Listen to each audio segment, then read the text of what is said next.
Siapa yang menyangka salah satu negara unggulan Eropa harus mengakhiri langkahnya lebih cepat di Piala Dunia 2026.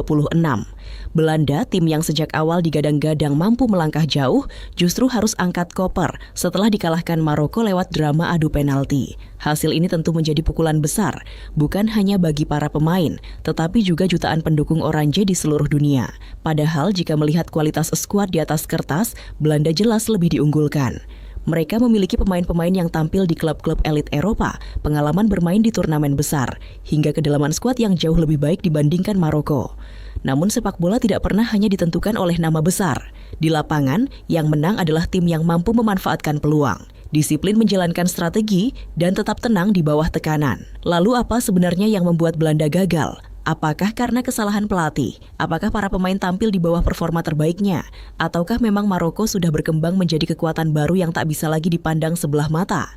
Salah satu penyebab terbesar adalah kurang efektifnya permainan menyerang Belanda. Sepanjang pertandingan mereka memang lebih banyak menguasai bola, tetapi dominasi itu tidak benar-benar menghasilkan ancaman yang konsisten. Serangan mereka sering berhenti di sepertiga akhir lapangan karena rapatnya pertahanan Maroko. Umpan-umpan silang yang biasanya menjadi senjata utama juga berhasil dipatahkan oleh lini belakang lawan. Belanda terlihat kesulitan menemukan ruang. Ketika mencoba menyerang lewat tengah, Maroko menutup jalur operan dengan sangat disiplin. Saat menyerang dari sisi sayap, bek-bek Maroko tampil agresif dan jarang memberikan kesempatan bagi pemain Belanda untuk mengirim umpan matang ke kotak penalti. Di sisi lain, Maroko justru bermain sangat sabar. Mereka tidak terpancing untuk keluar menyerang secara membabi buta. Sebaliknya, mereka membiarkan Belanda menguasai bola sambil menunggu momen yang tepat untuk melakukan serangan balik cepat. Strategi seperti ini sebenarnya bukan hal baru bagi Maroko. Pada Piala Dunia sebelumnya mereka juga dikenal sebagai tim yang sangat disiplin bertahan.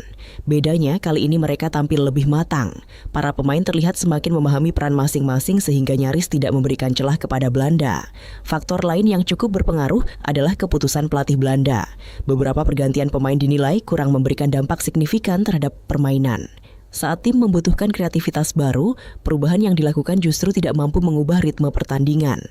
Belanda memang mencoba meningkatkan intensitas serangan, tetapi pola permainannya tetap mudah ditebak. Hal ini membuat Maroko semakin percaya diri mempertahankan organisasi permainan mereka hingga pertandingan memasuki fase-fase krusial. Sementara itu pelatih Maroko justru layak mendapatkan banyak pujian. Ia berhasil menyiapkan timnya secara taktis maupun mental. Para pemain tahu kapan harus bertahan, kapan harus menekan, dan kapan harus mempercepat tempo permainan. Yang paling menarik adalah ketenangan para pemain Maroko. Mereka sama sekali tidak terlihat gugup menghadapi tim sebesar Belanda. Bahkan dalam situasi tertekan sekalipun, mereka tetap mampu memainkan bola dengan percaya diri. Mental seperti inilah yang membedakan Maroko sekarang dengan beberapa tahun lalu.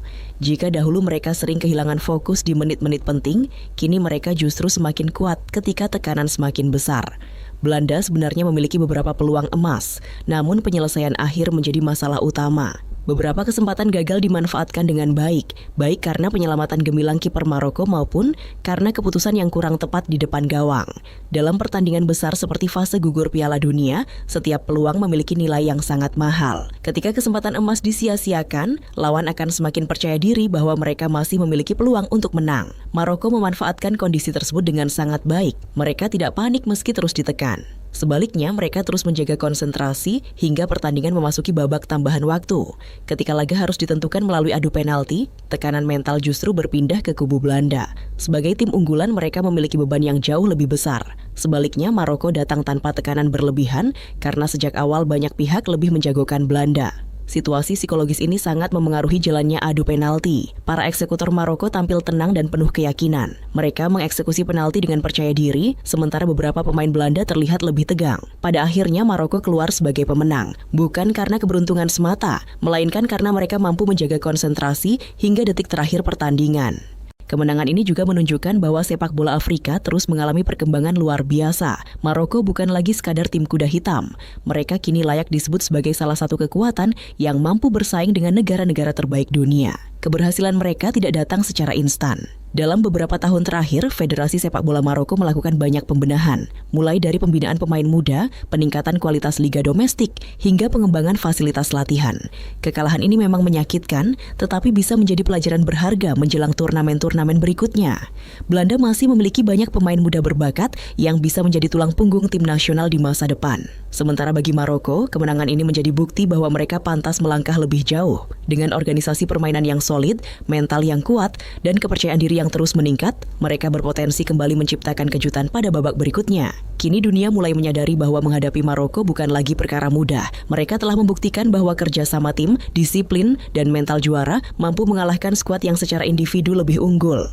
Pertanyaan besarnya sekarang adalah, mampukah Maroko melanjutkan kisah indah mereka di Piala Dunia 2026? Ataukah akan ada kejutan lain yang kembali mereka ciptakan? Yang jelas, kemenangan atas Belanda akan selalu dikenang sebagai salah satu bukti bahwa di sepak bola modern tidak ada lawan yang benar-benar bisa dianggap remeh. Dan bagi Belanda, kekalahan ini menjadi alarm keras bahwa mereka harus segera berbenah jika ingin kembali menjadi penantang serius gelar juara dunia. Bagaimana menurut kalian? Apakah kekalahan Belanda lebih disebabkan oleh kesalahan strategi, performa pemain yang menurun, atau memang Maroko sudah berada di level yang jauh lebih tinggi? Tulis pendapat kalian di kolom komentar, jangan lupa tinggalkan like, subscribe, dan aktifkan lonceng notifikasi agar tidak ketinggalan update terbaru seputar dunia sepak bola. Sampai jumpa di video berikutnya.